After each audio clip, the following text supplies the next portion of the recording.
So our next speaker is Dr. David Mendez, who is an associate professor in the Department of Health Management and Policy at the University of Michigan. His research focuses on modeling the public health impact of potential tobacco and nicotine product regulations, including nicotine reduction, menthol bans, and trends of cigarette smoking cessation or switching to e-cigarettes. Dr. Mendez's research also investigates the financial implications of these trends, with specific focus on tobacco control in the United States. He is also my PhD advisor. So let's welcome Dr. Mendez. Thank you very much, Ruoyan. Good afternoon, everyone. I just want to make sure that you can hear me well and you can see my slides. Okay? Yes. Okay, so I'm going to talk about a modeling effort to estimate the impact of a nicotine regulation policy that we are conducting in CAsToR right now. I want to acknowledge my direct collaborator is Dr. Thuy Le from the Department of Health Management and Policy, as well as I am. She has conducted pretty much all the analysis, so I just want to make sure she gets recognized. I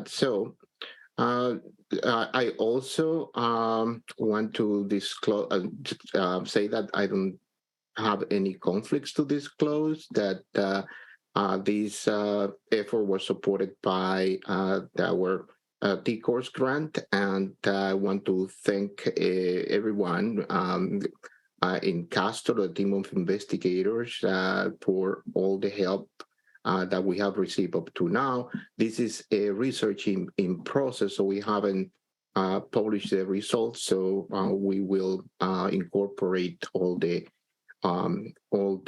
collaborators at that time. I am not going to go into too much detail because we have in the introduction, because we have been talking about the whole afternoon about the Family Smoking Prevention Act, and that how now in 2022 the FDA made a public announcement in renewing the intention to reduce nicotine in combustible to non-addictive levels. And say about what is important to set as the start is that we have some evidence about what the impact of nicotine reduction we're going to have in a New England Journal of Medicine article. Ben Appelberg and colleagues, they estimated that an instantaneous reduction in nicotine to non-addictive levels in 2020 would prevent 8 million smoking-related premature deaths and 134.4 million life years saved by the 2100. So we need to emphasize here that the article employ initiation rates and cessation rates that were estimated up to the year 2015, and some of them a little earlier. But since then, the background smoking initiation rate and the has fallen. So the initiation smoking, the adult smoking initiation rate have plummeted. And the cessation rates have continued to increase, the background. So what is the efficacy of the nicotine reduction policy under these new parameters is something that we would like to investigate. Also, we know that the FDA should evaluate several implementation timelines for potential regulatory action. So if you heard before from Dr. Hatsukami that they found, and she found, and her colleagues and published in a JAMA article in 2018, that the immediate reduction in cigarettes produced a larger decline of biomarkers of smoking exposure compared to gradual reduction. However, the implication of these findings at the population level, we have not, evaluated yet. So this is an attempt to do that at the same time. So what is the study objective? Is one, develop the estimates of the public health effect on a policy to reduce nicotine levels in combustible to non-addictive levels, using more current initiation and cessation rates than those used by the Appleberg et al. And we want to also evaluate the difference in effectiveness between an instantaneous policy and a gradual nicotine reduction policy. So at the population level, so we know what we can see at the individual level, but at the population level, how does that translate? And we also want to evaluate the public health cost of delaying the reduction of nicotine, of delaying these policies. That's as a derivative from our results that we think is important to notice. So very briefly, we use the Mendez-Werner models, which is a dynamic simulation model of health effects and smoking prevalence. So we parameterize the model using NHIS data, and we used Dr. Hatsukami's results from the RCTs that she conducted on the effect on cessation of nicotine reduction to very low nicotine levels. And we did a sensitivity analysis with the initiation rate, so starting to 13%. So at the time of the study, we were about that 7.8% initiation rate. That's the adult initiation rate. We did an analysis. Well, what if we went back to 13%?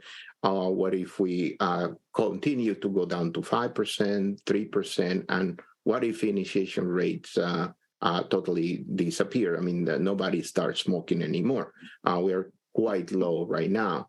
And in terms of the cessation rate, so Dr. Hatsukami reported in two different articles between 100 and 200% increase in cessation, and depending on the intention to quit of individuals involved.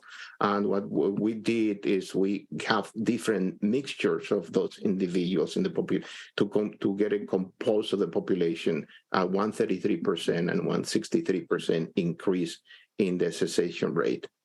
We also, with the help of a panel of experts so that we conducted, it was more a discussion about whether the not just the parameters were logical and came from those published sources, but what would be the sensitivity analysis that we could do with the trajectory of those effects. So one of them would be report that the persistence of the increase in cessation is permanent and indefinitely. Another one would be that it's initially at these levels, 100 or 200% increase or 133%, but then start increasing because there is no enough nicotine to sustain addiction. The cessation rate will start increasing as time goes by to get to 80% cessation rate among the population within 15 years. And so we simulated the scenarios, so 40 different scenarios, and each one consisted of two runs, one depicting a gradual reduction of nicotine started in 2025, and then another one with instantaneous reduction of nicotine in 2025. So the gradual reduction of nicotine with conversations with Dr. Hatsukami and Dr. Benowitz led us to conclude that a reduction gradual reduction will just delay the effect on cessation and initiation rates because there's the population, the effect is not going to be felt on the population until we get to that very close to the limit of non-addictive levels. So we model that by delaying the effect of nicotine effect, of reduction nicotine effects by 10 years. With an implementation phase of 10 years. So as I mentioned, the initiation rates we based that with sensitivity analysis, 7.8, 5%, 3%, and 0%. We did the one at 13%, which is going to be actually going up from where we are now, but I'm not reporting that. So I wanted to give you an idea of what I meant by the effect in the cessation rate. For example, in this case, is the scenario in which we are increasing the cessation rate by 200%. That's multiplied by times 3, right? So our cessation rate is 5.35 as estimated by previous article that my co-authors Ken Warner and Tui Le published a couple of years ago, and this is about monitoring the overall cessation rates, which is about 5.35% net of relapses. And so we increased that to 16.05%. And the idea is in the instantaneous part. So in 2025, it'll go to the full effect and then will continue. In the gradual part, there's nothing is going to happen until we get to those very close to the non-addictive levels, and then we'll go. So it's delayed by 10 years in this case, and then we'll continue. But there's another possibility that we explore is that we go and implement that policy. It just goes to an increase to 16.05 3 times. It stays for about 5 years. That's in which the time at which the policy start making effects on the population, and then because there's fewer because there are fewer there's less and less nicotine to sustain addiction, cessation rates will go and increase over time, and until they get almost at the point that everybody quits, right? Or no, is not able to sustain an addiction, and we put that at about 80% cessation to be conservative. And the same thing happens here with a delay response. So this is the gradual implementation, which is pretty much a delayed response. So this is the kind of scenarios that we got, varying the cessation rates from 100% to 300%, and then different numbers in between regarding proportion of the population. So I'm going to give you just the results for the double and triple cessation rate because of nicotine reduction at the current or the most recent recorded level of initiation rate of 7.8%, or when we did the analysis. And so if you remember, those are going to be, we start at 535, and then it's going to double the cessation rate. They start at 535, and then it's going to triple the cessation rate. And here is going to start at 535. At 2025, it's going to double. It's going to stay for 5 years, and then we're going to increase to 80% cessation rate over the next 15 years, and the same thing here. So if